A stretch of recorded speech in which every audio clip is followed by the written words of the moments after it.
4600 4600 4600 ਪੌਣੇ 4700 4700 ਪਾਵਾਂ 5 ਰੁਪਏ ਜੀ 10 ਰੁਪਏ ਜੀ 15 ਰੁਪਏ ਜੀ 20 ਰੁਪਏ ਜੀ 50 ਰੁਪਏ ਜੀ ਜਾਏ ਬਾਬਾ 4750 ਇਧਰ ਨੇ 55 ਰੁਪਏ ਜੀ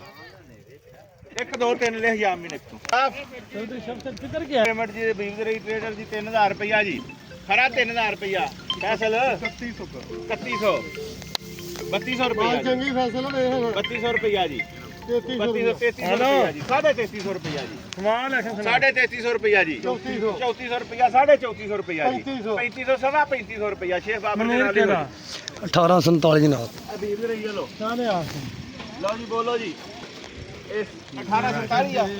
ਨਹੀਂ ਨਹੀਂ 17 18 17 18 ਜੇ ਪੂਰਾ 4000 ਰੁਪਇਆ ਜੀ 4100 4100 ਸਵਾ 4100 ਜੀ 4200 4105 ਰੁਪਏ ਜੀ 4300 4103 ਰੁਪਏ ਜੀ ਅੱਛਾ 4500 4509 ਰੁਪਏ ਜੀ 10 ਰੁਪਏ ਜੀ 15 20 ਰੁਪਏ ਜੀ 4600 ਰੁਪਇਆ ਮੇਰਾ ਜੀ ਸਵਾ 46 4600 ਰੁਪਇਆ ਜੀ ਅੱਛਾ 4700 ਜੀ 4700 1 2 3 100 ਰੁਪਇਆ ਜੀ ਸਵਾ 38 ਸਵਾ 3800 ਰੁਪਇਆ ਜੀ ਪੂਰਾ 4000 ਆ ਜੀ ਇਹਨਾਂ ਦਾ ਜੀ 4000 50 ਰੁਪਏ ਬਾਬੇ ਅਨਵਰ ਕੇ ਜੀ 60 ਰੁਪਏ 70 ਰੁਪਏ ਜੀ 4100 ਰੁਪਇਆ ਜੀ 4100 ਅਗਾ ਆਇਓ ਯਾਰ ਮਾਲ ਲਿਆ ਕਰੋ 4100 ਰੁਪਇਆ ਜੀ 5 ਰੁਪਏ 5 ਰੁਪਏ 10 ਰੁਪਏ ਜੀ ਪੌਣੇ 42 ਪੌਣੇ 4200 ਰੁਪਇਆ 1847 ਜਨਾਬ 4200 ਰੁਪਇਆ ਜੀ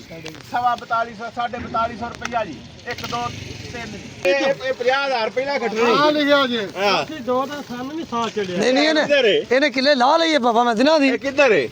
ਕਿੱਧਰ ਹੈ ਘਰ ਮਾਲਕ ਇਹ ਮੋਸਨ ਵਾਲੇ ਬੜਾ ਕਿਉਂ ਪਿਆ ਮੋਸਨ ਵਾਲੇ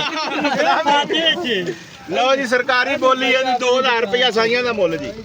2000 ਰੁਪਇਆ ਜੀ 2000 ਆ ਜੀ ਸਾਹਿਬ ਰੋਜ਼ੀ ਰੋਟੀ ਵਾਲਾ ਸੌਦਾ 2000 ਰੁਪਇਆ 2100 ਰੁਪਇਆ 2100 2200 ਰੁਪਇਆ ਖਰਾ ਜੀ 2300 ਰੁਪਇਆ ਖਰਾ ਜੀ ਲੈਣਾ ਜੇ ਮਾਲ 2300 2400 ਰੁਪਇਆ ਜੀ 2400 ਰੁਪਇਆ ਜੀ ਹਾਂਜੀ 2400 ਇੱਕ ਦਾ ਬੋਲੀ ਪਾ